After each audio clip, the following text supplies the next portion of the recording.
Good morning to all. In last lecture, we have covered two enzymes, that is Taq polymerase, that is thermostable DNA polymerase, and second one is the bacteriophage RNA polymerase. Okay. In detail, we have seen what are the different roles of these two enzymes. Okay. In today's lectures, we are going to discuss about the next two enzymes, remaining enzymes, that is polynucleotide kinase and DNA ligases. Okay, so first of all, see the polynucleotide kinase. So polynucleotide kinase. Okay, as the name suggests, polynucleotide kinase. Polynucleotide means already that is number of nucleotide chain.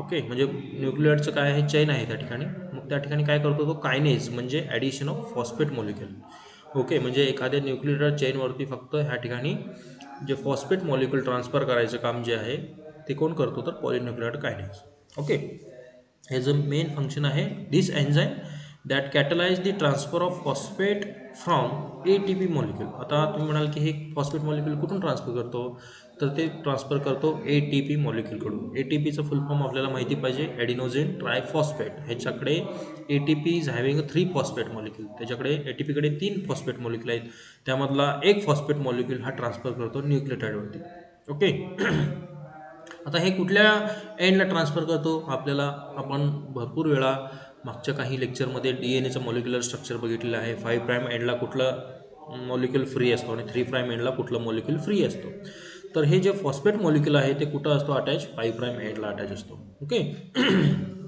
तर ह्याचं main काम काय आहे हे transfer phosphate from ATP to the 5 prime end of the either DNA or RNA molecule म्हणजे DNA किंवा RNA मॉलिक्यूलला 5 prime एंडला हा काय करतो फॉस्फेट मॉलिक्यूल काय करतो ट्रान्सफर करायचं काम करतो okay so it is a product of T4 bacteriophage and commercial preparations are usually product of the cloned gene expressed in E coli म्हणजेच काय हा हा कुठं सापडतो हा पॉलिन्यूक्लियोटाइड कायनेज हा T4 बॅक्टेरियोफाज जे हा व्हायरसेस आहे तर ह्या व्हायरसमधला हा आयसोलेट केला पहिल्यांदा आणि काही काही सायंटिस्ट लोकांनी हे कमर्शियली प्रिपेअर केलं एन्झाईम डेव्हलप केलं हे ओके म्हणजे कोलायमध्ये त्यांनी काय केलं कोलाय म्हणजे काय ईस्चेरेशिया कोलाय ओके ईस्चेरेशिया कोलाय हे काय आहे बॅक्टेरियाचं नाव आहे तर बॅक्टेरियामध्ये पहिल्यांदा काय केलं सायंटिस्ट लोकांनी कोलायमध्ये हे जीन कोड करणारं म्हणजे T4 बॅक्टेरियोफाजमध्ये जे पॉलिन्यूक्लियोटाइड कायनेज जे जीन आहे की ज्या जीनपासून हे एन्झाईम तयार होतं ते एन्झाईम तेवढंच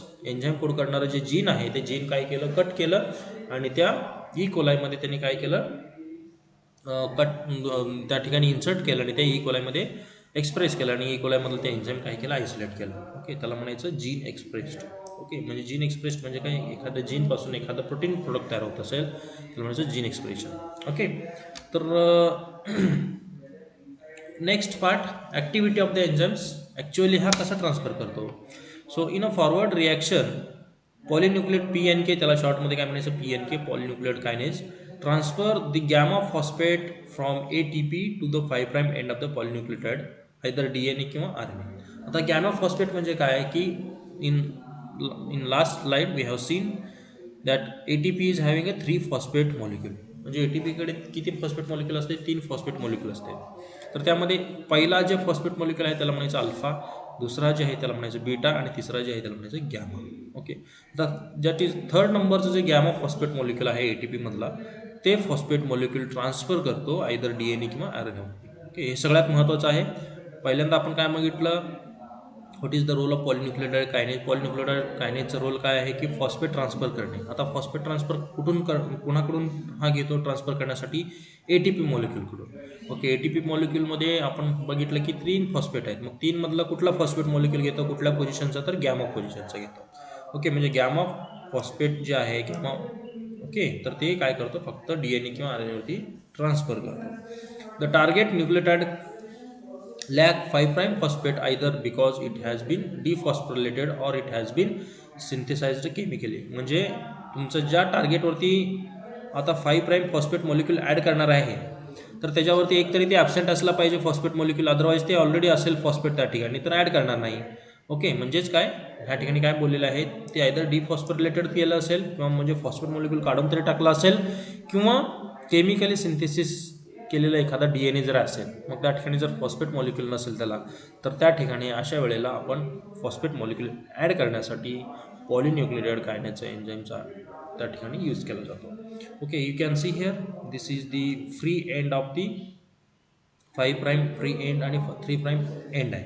ओके, तर त्या ठिकाणी तुम्ही T4 पॉलिन्यूक्लियोटाइड कायनेज हे एन्झाईम जर ॲड केलं आहे बॅक्टेरोफाजमधलं, तर तुम्ही त्यामध्ये ATP टाकायचं आणि हे एन्झाईम टाकायचं. मग ATP मधला हा गॅमा पोझिशनमधला जे एक फॉस्फेट मॉलिक्यूल आहे हे 5 प्राईमला ह्या ठिकाणी ॲड केलेलं आहे. ओके, मग ह्या ठिकाणी हा लेबल झाला 5 प्राईमचा. ओके, तर हे एकच ह्याचं काम आहे की ATP मॉलिक्यूलमधलं जे फॉस्फेट मॉलिक्यूल गॅमा पोझिशनचं जे आहे ते ट्रान्सफर करणे DNA किंवा RNA मध्ये. Okay, so in the exchange reaction, okay, हा फॉरवर्ड रिॲक्शन झाला. ओके, फॉरवर्ड रिॲक्शनमध्ये फक्त गॅमा पोझिशनमधलं ATP मॉलिक्यूल, ATP मधलं गॅमा पोझिशनचं फॉस्फेट मॉलिक्यूल ते ट्रान्सफर केलं DNA व RNA. आता एक्सचेंज रिॲक्शनमध्ये काय होतं? ओके, दूसरा है point exchange reaction. The target DNA or RNA which has 5 prime phosphate is incubated with SS of ADP PNK will first transfer the phosphate from nucleic acid onto the ADP. म्हणजे exchange reaction आता उलट ADP वरती transfer करतो आणि forming ATP molecule. Okay, आता ADP म्हणजे काय? ॲडिनोझिन diphosphate. म्हणजे ह्या ठिकाणी डाय म्हणजे 2 फॉस्फेट मॉलिक्यूल आहेत आणि ॲडिनोझिन ट्रायफॉस्फेट म्हणजे 3 फॉस्फेट मॉलिक्यूल. जेव्हा ATP मधला एक फॉस्फेट मॉलिक्यूल ट्रान्सफर होतो त्यावेळेला ते ADP बनतो, म्हणजे ॲडिनोझिन डायफॉस्फेट. त्यावेळेला 2च त्याच्याकडे फॉस्फेट मॉलिक्यूल राहतील. मग आता रिव्हर्स रिॲक्शनमध्ये ADP तुम्ही टाकलं आणि त्याला ADP PNK हा एन्झाईम जर घेतला तर त्या ठिकाणी ADP वरती एक फॉस्फेट मॉलिक्यूल ॲड केला की त्याच्यापासून काय बनतो? ATP मॉलिक्यूल बनतो. And leaving a dephosphorylated target PNK will then perform a forward reaction. Okay, transfer phosphate from ATP to target nucleic acid. म्हणजेच काय? उलट, म्हणजे ह्याच्यामधला फॉस्फेट मॉलिक्यूल काढून घेतला आणि ते परत ATPचं काय कन्वर्ट झाला? ओके, ATP मधला एक फॉस्फेट मॉलिक्यूल गेला की ह्याच्यापासून काय बनतो? ADP. ओके, ADPचं फुल फॉर्म काय? ॲडिनोझिन डायफॉस्फेट. म्हणजे ह्याच्याकडे तर आता 2च राहिले. आता परत त्याला डिफॉस्फोरिलेटेड केलं, हे फॉस्फेट कट केलं आणि ह्याच्यावरती ट्रान्सफर केलं की ह्याचं कन्वर्ट परत करणं काय होणार? ह्याच्यापासून परत बनणार ATP मॉलिक्यूल तयार होणार. ओके, ह्याला म्हणायचं exchange reaction. Okay, next point, the efficiency of phosphorylating via exchange reaction is significantly less than the forward reaction. म्हणजे फॉरवर्ड रिॲक्शनपेक्षा फॉस्फोरिलेटिंग जे आहे एफिशियन्सी हे कमी आहे. So in addition to phosphorylating activity, PNK also has a 3 phosphatase activity. म्हणजे polynucleotide कायनेजकडे जे enzyme आहे पॉलिन्यूक्लियोटाइड कायनेज जे आपण स्टडी करतोय त्याच्याकडे 3 फॉस्फेटेज ॲक्टिव्हिटीसुद्धा आहे. 3 फॉस्फेटेज म्हणजे फॉस्फेट मॉलिक्यूल रिमूव्ह करायचं कामसुद्धा ते करत असतो. Okay, however this is not commonly use in a genetic manipulation. पण हे 3 प्राईमला फॉस्फेट मॉलिक्यूल अटॅच असलेलं हे शक्यतो कुठं यूज करत नाही आहे. ओके, पण त्याच्याकडे एक एक्स्ट्रा ॲक्टिव्हिटी त्याच्याकडे आहे पॉलिन्यूक्लियोटाइड कायनेजकडे. कुठली ॲक्टिव्हिटी? सेकंड ॲक्टिव्हिटी कुठली? तर 3 फॉस्फेटेज ॲक्टिव्हिटी. म्हणजे 3 प्राईम म्हणजे 3 एंडला जर फॉस्फेट मॉलिक्यूल अटॅच असेल तर ते रिमूव्ह करतो. The enzyme is used for phosphorylating linkers and adaptors. Linker आणि ॲडॅप्टर्स हे काय आहेत? हे छोटे DNAचे फ्रॅगमेंट्स आहेत. Fragment of DNA ready for the ligation. Okay, म्हणजे लायगेशन म्हणजे DNA मॉलिक्यूल आता कट केलं आहे त्याला जर परत जॉईन करून घ्यायची असेल त्याला म्हणायचं लायगेशन रिॲक्शन. मग अशा ठिकाणी आपण लिंकर आणि ॲडॅप्टरचं काही यूज केला जातो. लिंकर आणि ॲडॅप्टर म्हणजे छोटे छोटे DNAचे फ्रॅगमेंट असतात. ओके, तर त्या ठिकाणी हे एन्झाईम मोस्टली फॉस्फोरिलेशनचं यूज केलं जातो. Which require 5 prime phosphate. Okay, कारण त्या ठिकाणी DNA रेडी आहे पण त्याला 5 प्राईम एंडला फॉस्फेट मॉलिक्यूल त्या ठिकाणी नसतो. ओके, लिंकर आणि ॲडॅप्टर हे काय? सिंथेटिकली DNA फ्रॅगमेंट म्हणजे तयार केलेलं असतो, त्यामुळे त्या ठिकाणी 5 प्राईम फॉस्फेट मॉलिक्यूल नसतो. मग अशा ठिकाणी तुम्हाला हे एन्झाईम यूज करावं लागतो. This include product of polymerase chain reaction. Okay, PCRचं हे छोटे छोटे लिंकर्स आणि ॲडॅप्टर त्यांच्यापासून तयार केलेलं असतं which are typically generated using non phosphorylated prime. Okay, म्हणजे नॉन फॉस्फोरिलेटेड प्राईमर त्या ठिकाणी वापरला जातो. The enzyme is also use for radio labelling oligonucleotide. म्हणजे ऑलिगो म्हणजे शॉर्ट न्यूक्लियोटाइड. ओके, मग त्या ठिकाणी तुम्हाला हे रेडिओ लेबल जरी करायचं असेल तर त्या ठिकाणी ह्या एन्झाईमचा यूज केला जातो. Generally with phosphate to be used as a hybridisation probe. म्हणजे तुम्हाला फॉस्फेट मॉलिक्युलला तुम्हाला जर रेडिओ लेबल करायचं असेल तर त्या ठिकाणी हे एन्झाईमचा यूज केला जातो. The PNK is inhibited by small amount of ammonium ion. Ammonium जर आयन असेल तर त्या ठिकाणी पॉलिन्यूक्लियोटाइड कायनेज एन्झाईमची ॲक्टिव्हिटी त्या ठिकाणी इनिबिट होती, म्हणजे स्टॉप होती, ते ॲक्टिवली काम करत नाही. ओके, त्या ठिकाणी अमोनियम आयन जर टाकला तर. So ammonium acetate should not be use for the precipitation of nucleic acid. त्यामुळे न्यूक्लिक ॲसिड तुम्हाला जर प्रिसिपिटेशन जर करायचं असेल आयसोलेशनच्या वेळेला त्या ठिकाणी, तर त्या ठिकाणी अमोनियम ॲसिटेट वापरायचं नाही, कारण त्यामधलं अमोनियम आयन जे आहे ते हे एन्झाईमला काय करतो, इनिबिट करतो. त्यामुळे हे एन्झाईमची ॲक्टिव्हिटी स्टॉप होते. Okay, low concentration of phosphate ion और NaCl concentration greater than 50 millimolar also inhibit the activity of the enzyme. म्हणजे त्यामध्ये सॉल्ट जरी असेल NaCl किंवा फॉस्फेट आयन, ओके, एकदम मायन्यूट क्वांटिटीमध्ये म्हणजे 50 मिलीमोलार एवढा जर असेल तर हे एन्झाईम ॲक्टिव्हिटी इनिबिट करतो. म्हणजे कुठले कुठले एन्झाईम ॲक्टिव्हिटी कशामुळं होतो? एक आहे अमोनियम आयन, ओके, हे अमोनियम आयन.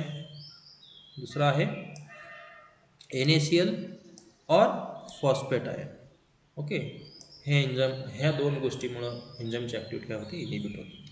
ओके, तर अशा पद्धतीने आपण काय कव्हर केलेलं आहे polynucleotide kinase enzymes. Okay, next enzyme जे लास्ट राहिलेलं आहे ते आपण बघूया, ते म्हणजे DNA ligases enzymes. Okay, DNA ligase. आता हे DNA लायगेजचं काम काय असतं? लायगेज म्हणजे आपण DNA क्लोन करत असताना आपण DNAचा आपण फ्रॅगमेंट केलेला असतो, आपण त्याचे कट केलेलं असतो. मग ते कट केलेलं जे पीस आहे ते आपण परत आपल्याला तर जॉईन करून घ्यायचं असेल, डबल स्टँडर्ड परत सर्क्युलर स्टँड वगैरे, मग अशा वेळेला आपल्याला त्या ठिकाणी लायगेज एन्झाईम यूज करावा लागतो. Okay, the term recombinant DNA include the concept of recombining fragment of DNA. recombinant DNA हा कशाला म्हणतो आपण रिकॉम्बिनंट DNA? म्हणजे आपण काय करतो, रिकंबाईन करत असतो. म्हणजे करत ते फ्रॅगमेंट जे छोटे छोटे आपण कट केलेलं असतो आपण रेस्ट्रिक्शन एन्झाईम वगैरे वापरून, ते परत आपण रिकंबाईन करतो, परत ते जुळवून घेतो. ओके, डिफरंट छोटे छोटे फ्रॅगमेंट वगैरे, आणि त्यांच्यापासून एक नवीन DNA मॉलिक्यूल तयार करतो. ओके, म्हणून तर त्याला रिकॉम्बिनंट DNA असं आपण म्हणतो. ओके, मग हे रिकॉम्बिनंट DNA म्हणजे रिकंबाईन करण्यासाठी DNA छोटे छोटे जे शॉर्ट फ्रॅगमेंट ऑफ DNAज आहेत त्याला जर रिकंबाईन करायचं असेल आणि त्यांच्यापासून एक नवीन स्ट्रेट DNA मॉलिक्यूल जर बनवायचं असेल किंवा सर्क्युलर DNA बनवायचं असेल ॲज इट इज, तर त्या ठिकाणी जे एन्झाईम इम्पॉर्टंट प्ले रोल करतो ते म्हणजे DNA लायगेजेस. ओके, म्हणजेच काय की joining of linear DNA fragment together with covalent bond is called as ligation. म्हणजेच त्या ठिकाणी कोव्हॅलेंट बॉन्ड डेव्हलप करतो हे एन्झाईम, कुठला, DNA लायगेज.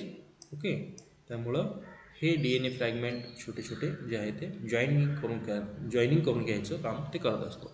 So generally DNA ligation involves creating phosphodiester bond. सगळ्यात महत्त्वाचं म्हणजे हा DNA लायगेशन करतो म्हणजे नेमकं काय करतो, तर त्यामध्ये कुठलं बॉन्ड बनवतो, दोन DNA छोट्याशा फ्रॅगमेंटच्या मध्ये, तर फॉस्फोडायस्टर बॉन्ड.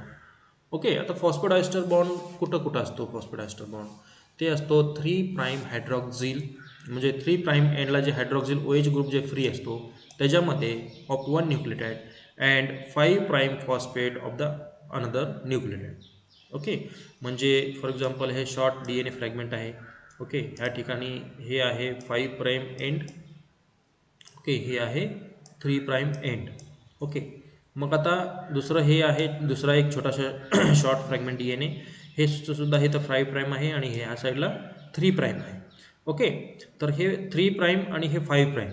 ओके, ह्यामध्ये 3' मधला हा OH ग्रुप फ्री असतो आणि इकडचा 5'चा हा फॉस्फेट मॉलिक्यूल फ्री असतो.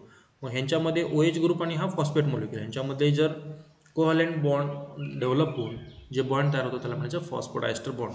आणि अशा पद्धतीनं आपल्याला हे दोन छोटे फ्रॅगमेंट आपल्याला हे इंटायर DNA फ्रॅगमेंट आपल्याला बनवता येतो. सगळ्यात महत्त्वाचं म्हणजे काय, DNA लायगेशन करत असताना एक बॉन्ड तयार होतो. ओके, त्याला म्हणायचं फॉस्फोडायस्टर बॉन्ड. आणि ते फॉस्फोडायस्टर बॉन्ड कशामध्ये तयार होतो, तर ते म्हणजे सगळ्यात महत्त्वाचा 3' हायड्रॉक्झिल ग्रुप आणि 5' फॉस्फेट मॉलिक्यूल. ओके, ह्यांच्यामध्ये न्यूक्लियोटाइड. ओके, दोन छोट्याशा फ्रॅगमेंटमध्ये.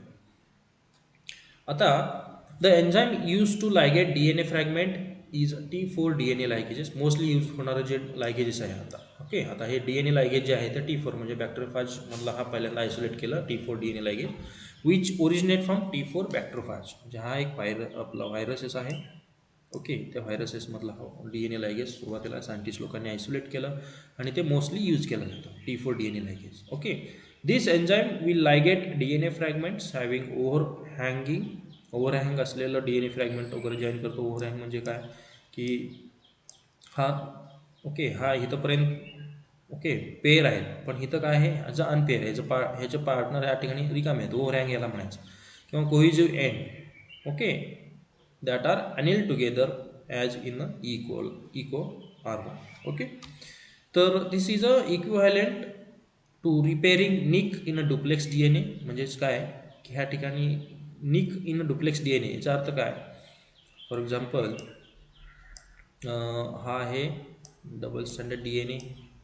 ओके, त्यानंतर ही आहे दुसरा स्टँड DNA, आणि ह्या ठिकाणी जर छोटासा गॅप असेल ह्या DNA स्टँडमध्ये, तर ह्या ठिकाणी DNA फ्रॅगमेंट तयार करून एक छोटासा DNA फ्रॅगमेंट टाकला आणि ह्या ठिकाणी एन्झाईम टाकलं, तर हे जॉईन करून घ्यायचं काम, त्याला म्हणायचं nicking. Okay, this is a equivalent to repairing nick in a duplex DNA. म्हणजे छोटासा ह्या ठिकाणी जर गॅप असेल तर ते गॅप भरून काढायचं कामसुद्धा जे डुप्लेक्स DNA मध्ये कोण करतो, तर DNA लायगेज करतो असतो. Okay, so T4 DNA ligase can also ligate fragment with blunt end. Blunt end म्हणजे काय, ओके, ब्लंट म्हणजे असे इक्वली ब्लंट एंड. ओके, म्हणजे ह्याचं जे एंड आहे ते इक्वली, म्हणजे ह्या ठिकाणी कुठला पण ओव्हरहँग नाही आहे extra DNA molecule nucleotide. Okay, त्याला ब्लंट एंड म्हणायचं. All together higher concentration of enzymes are usually required for this purpose. Okay, ओव्हरहँगसुद्धा काय करतो हा लायगेशन करून घेतो, आणि ब्लंट एंडसुद्धा निक रिजनसुद्धा हा जॉईन करून घेतो DNA लायगेजेस. ओके, सो आता ॲक्च्युअली मॉलिक्युलर जर स्ट्रक्चर बघितलं तर तो कसं काम करतो. DNA लायगेज हे एन्झाईम आहे ह्या ठिकाणी. ओके, ह्यामधलं हे जे फॉस्फेट मॉलिक्युल आहे तो फॉस्फेट मॉलिक्युल ह्या ठिकाणी काय करतो, हा हायड्रॉक्झिल ग्रुप 3' एंडचा हा फॉस्फेट मॉलिक्युल. ओके, ह्यांच्यामध्ये फॉस्फोडायस्टर बॉन्ड तयार होतो. ओके, एक फॉस्फेट मॉलिक्युल DNA लायगेज एक फॉस्फेट मॉलिक्युल ट्रान्सफर करतो, आणि ह्याच्यामध्ये फॉस्फोडायस्टर बॉन्ड बनवून हा DNA लायगेज एंटायर DNA मॉलिक्युल तयार करतो. ओके, आणि अशा पद्धतीने हे काय करणार, हे एंटायर DNA मॉलिक्युल बनणार. Okay, so this is the actually working of DNA ligase reaction. Okay, ह्याच्यामध्ये बघा परत एकदा हा DNA स्ट्रँड आहे, ह्याचा हा 3' एंड मधला हा OH ग्रुप फ्री आहे. ओके, इकडे एक DNA स्टँड आहे आणि हा 5' एंड आहे, त्याचा 5' एंडचा हा फॉस्फेट मॉलिक्युल आहे. मग हे OH ग्रुप आणि हे फॉस्फेट मॉलिक्युल ह्यांच्यामध्ये जे बॉन्ड तयार होतो, ओके, तर त्याला म्हणायचं फॉस्फोडायस्टर बॉन्ड. ओके, आणि ते फॉस्फोडायस्टर बॉन्ड तयार होऊन हे एंटायर DNA मॉलिक्युल असं तयार होतं. Okay, so this is all about the DNA ligase reaction or DNA ligase enzyme. Okay, so in this lecture we have covered two different type of enzymes. One is polynucleotide kinase, that is PNK, short मध्ये त्याला म्हणायचं PNK, आणि दुसरं जे आहे ते म्हणजे DNA ligases. Okay, so here we have covered the different type of enzymes, okay, which are used in gene cloning. Okay, so in next lecture we will see what are the different type of vectors which are used in the gene cloning.